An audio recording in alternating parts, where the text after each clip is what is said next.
hiyo iliyotolewa kupitia halmashauri ya KETRACO. Tusikize yanayojiri bungeni.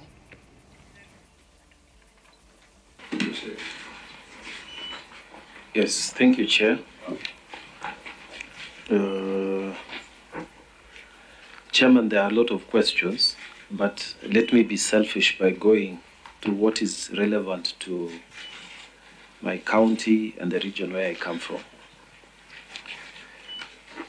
Mr. Chairman, if you look at what the Minister has given us in terms of the investment, which is going to 95 billion actually,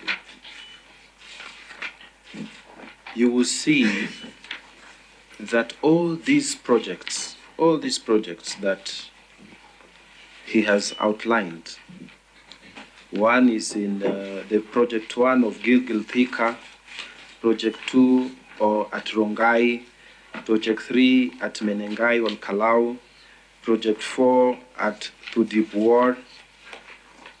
Mr. Chairman, project 5, Gilgil Thika Mala Konza.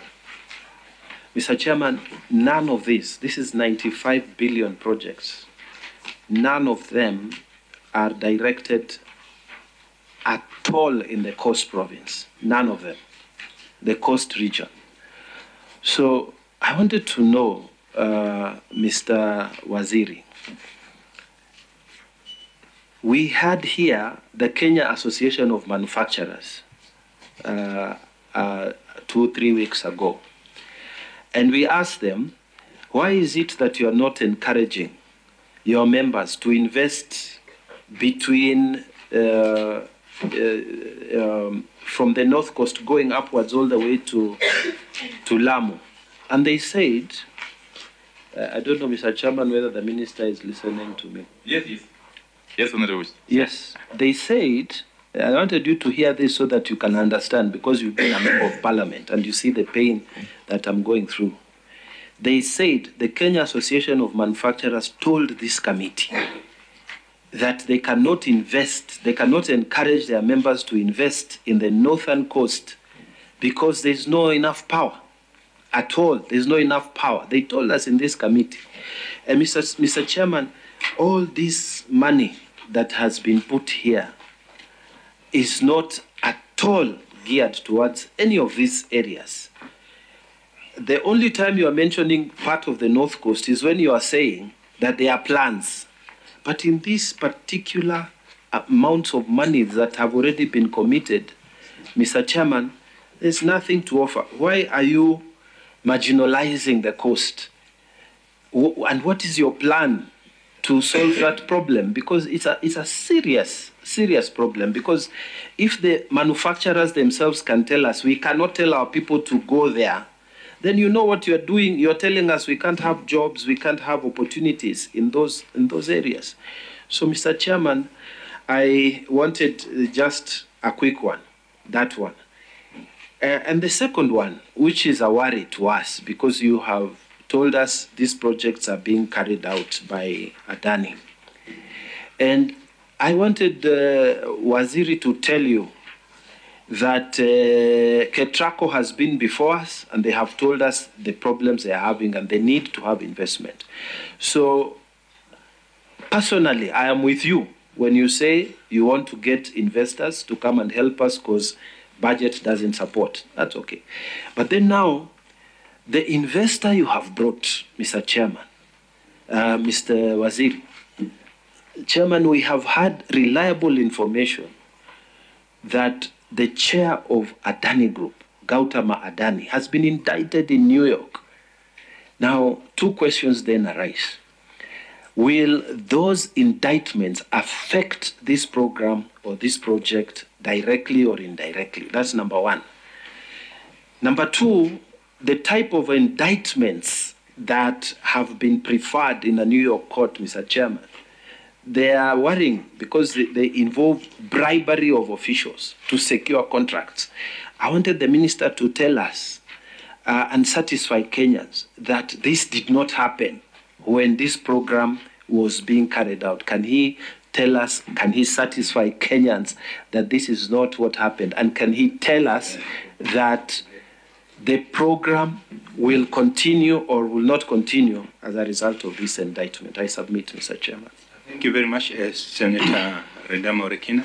Thank you, Mr. Chairman. Mr. Chairman, let me welcome my good friend, Waziri Opiyo Wandayi. I'm going to shoot straight to the hip, from the hip. Now, what you've told us in your submissions is that Wajir County, Mandera County, and part of Turkana will be conceded for electricity in 2035. That's specifically what you've said.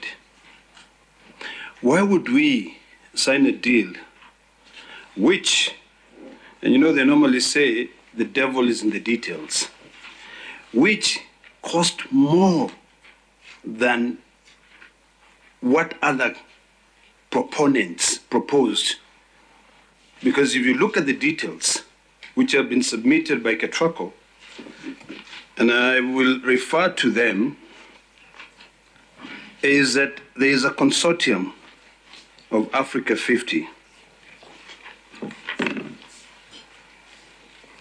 If you look at the Adani deal, the impact on consumer tariff is expected to increase by Kenya shillings 1.77 per kilowatt hour, compared to 0.70 or 0.70 cents from the consortium given by the Africa 50. Why would we go and sign a deal with what will cost Kenyans pain during these tough economic times? Could this then be the reason why Adani is being indicted? Because of cost of doing business. If he's being indicted for bribing government officials, allegedly, about $263 million, which, by the way, has caused the stocks of Adani to go down today. Could this be the reason why? So my question is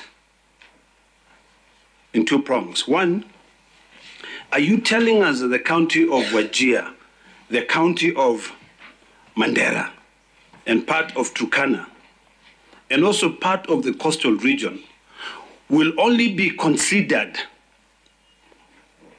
to be electrified by the year 2035? Because that's what you said in your proposal. You said, we are planning. I can go straight. I can see my good friend, the PS, nodding and shaking his head vigorously. You've actually said in your submissions, and I really take time to look at the details. You said that the 220 kV Wajir Mandera, you're working on the feasibility studies, full feasibility. 220 kV Marsabit Moyale, pre and full feasibility. And earlier on in your submission, you alluded to the fact that under the Ketraco master plan, all these areas will be electrified by 2035. This is your details. I'm not, So the question is, we have 47 counties. My colleague here has lamented on the fact that the coastal region does not have power. You have planned to cost public taxpayers a lot of money to be able to electrify areas which already have electricity. Are we not still sticking to session paper number 10 of 1965? Why would we not open the other part of the country, the marginalized communities? And finally, so that I can finish my point here, if Adani was so good, why rush to sign a deal with them? Yet, it is quite evident that out of the three proposals that were submitted under the PPI, they were more expensive than the rest of the consortium. What exactly don't we know, and what do we need to know? Thank you, Mr. Chairman. Thank you very much. Senator Sifuna. It's a mouthful. Can I attempt those two? I was, okay. If you think that is easier that way, maybe that will also maybe answer some of the questions that will come from the colleagues. And then you can first of all take those two, and then we take maybe other supplementary from the other members. Thank you, Honorable Chair. I will address the issues raised by the two honorable members of the committee, but if you indulge me, I'll also ask my technical team to chip in with more details. Honorable Chair, let me just start by saying this as a general statement about the matter of PPP. I'm sure we are conversant with the provisions of Article 227 of the Constitution that basically covers the issue of procurement of goods and services. As a matter of fact, we went further in the year 2015, when I was privileged to be in Parliament, to enact the Public Procurement and Asset Disposal Act to give effect to this provision of the Constitution. But, Honorable Chair, there was an understanding, a realization that there were other forms of procurement of services and goods that would not fall within the Public Procurement and Asset Disposal Act. And that is actually what informed the enactment of the Public-Private Partnerships Act, which was first done in the year 2013, but was later repealed by the new Act of 2021. I was privileged to participate in those enactments. Honorable Chair, I want to address this so that we get to understanding why the route we have taken before I go to the specifics. Honorable Chair, the Public-Private Partnerships Act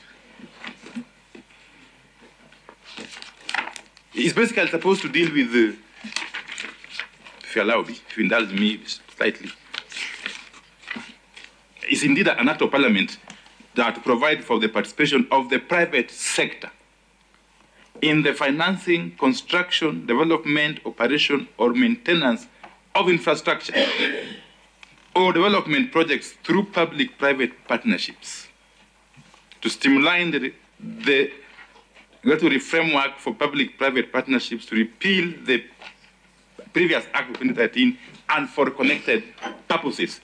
It is distinct from the Public Procurement and Asset Disposal Act, which of course just deals with procurement of goods and services in a normal way. Why I'm saying that, Honorable Chair, is for us to get an understanding how private players, what we are calling proponents, come into the picture. Honorable Chair, Section 40 of the Act, I'm now talking just on a quick point of order, and this is my good friend. You told me that you have to leave at 12.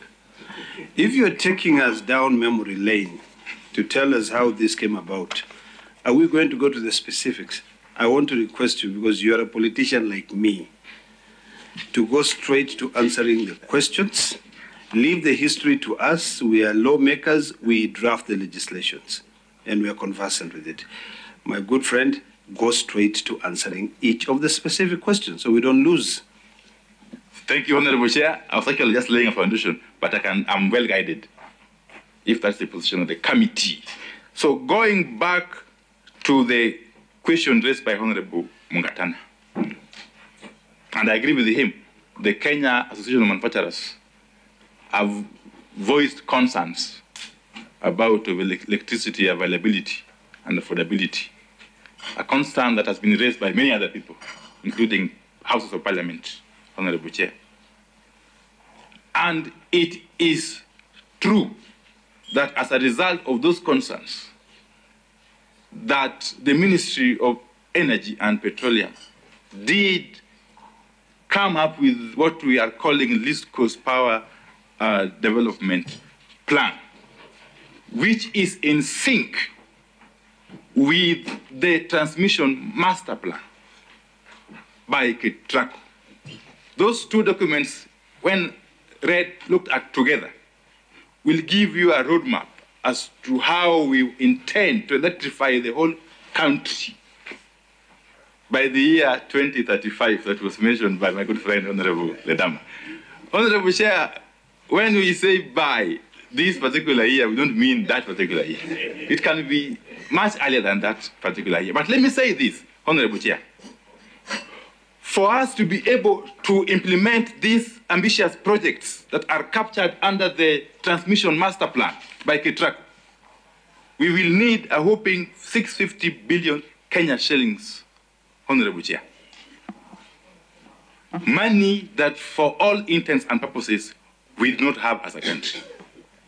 We do not have it from our normal taxes, and we cannot borrow it in the normal manner given our current situation in terms of debt.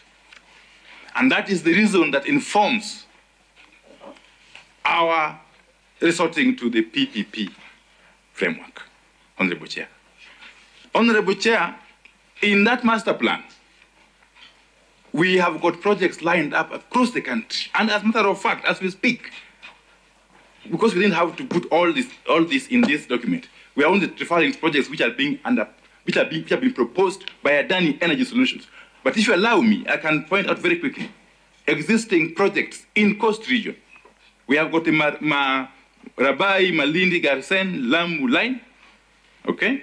We have also ongoing Garsen, Hola, Bura, Garissa. And at procurement stage, we have got to Mariakani, Dongokundu. Okay? And also planned, we have got Dongokundu, Shimoni. Details can be found. But Honorable Chair, to summarize, is that no part of the country will be left out in the fullness of time, Honorable Chair. On the issue of the Adani indictment, as raised by my good friend, Honorable Mungatana. You did not mention Siaya. And precisely. If I was to mention every part of the country, it would take the whole day. Yes, your part where you come from and visit.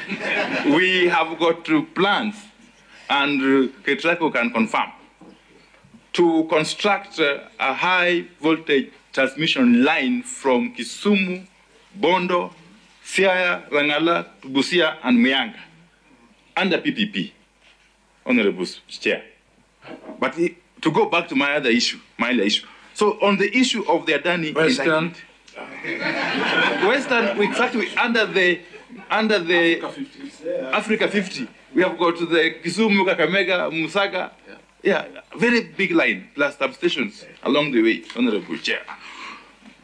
On the matter of Adani indictment, Honorable Chair, under Section 41 of the PPP Act, we have got to very elaborate mechanism for undertaking due diligence. And I want to go to the point straight away. And pursuant to this section, Honorable Chair, the PPP Directorate, which is domiciled at the National Treasury, in coordination with the KETRACO, conducted due diligence exercise on the proponent, that is Adani Energy Solutions, in two phases. Phase one, of course, involved documentary review. That's what we call desktop review of all soft copies of the documents that the proponent provided to demonstrate their technical, legal, financial, and logistical capacity to undertake similar projects. The proponent, that is Adani Energy Solutions, also provided documents demonstrating their legal standing, compliance to laws, and regulations, including tax compliance in their country of origin, which is India. This particular phase of due diligence was during the evaluation of the PIP, and it extended to the later stages. But at phase two, Honorable Chair, the due diligence was conducted by a team of 8 officers, all members of the evaluation committee. From KETRACO, the directorate, okay, who traveled to the proponent's country of origin for the purpose of verifying details provided by the proponent during phase 1 of the due diligence. Okay? What am I saying in short? Is that at the end of the day, after those 2 phases of due diligence, the contracting authority, that is KETRACO, was of the view that the proponent passed the test, was of the very considered view that the proponent passed the test following those 2 phases of due diligence as provided for under Section 41 of the PPP Act. We had no knowledge of any other adverse matters that could have come to light, maybe now or some months or weeks earlier. And therefore, we are proceeding on the basis of the outcome of the very rigorous due diligence exercise that was undertaken by the contracting authority in line with the law. So, the question is, would these emerging reports in any way affect the delivery of this project? We can't tell. Why? Because they aren't related to this project. We can't even vote for their veracity from where we sit. And therefore we'll be engaging in speculation, Honorable Chair. The second limb of that question is, could these bribery or corruption claims have a bearing on our own process? To my knowledge, Honorable Chair, there has been no case of corruption or bribery insofar as this PIP of Adani Energy Solutions is concerned, up to now, up to this very moment. On the questions by Honorable Ledama, as I've said again, we didn't intend to communicate that Wajir, Mandela, Turkana will be sorted out in 2035. No, that was not our communication. But let me say this. There's this notion that Africa 50, or the consortium of Africa 50, and other possible proponents are cheaper than Adani Energy Solutions. Honorable Chair, if you were to propagate such an argument, you'd be comparing oranges with, I think, mangoes. Because the two are not comparable. These proponents' proposals are not comparable. Why? Because they are proposing. They are giving proposals in line with Section 40 of the Act based on their preferred projects. They are looking at the landscape and coming to us with proposals in pursuant to Section 41 and telling us, hey, here we are. We want you to allow us to undertake these particular projects. And then we evaluate if that proposal, or if those proposals and those projects are conform to the requirements of the provisions of the Act. And once we are satisfied, then we proceed to engage them in negotiations. Na mtazamaji, ni mahojiano ya moja kwa moja kati ya waziri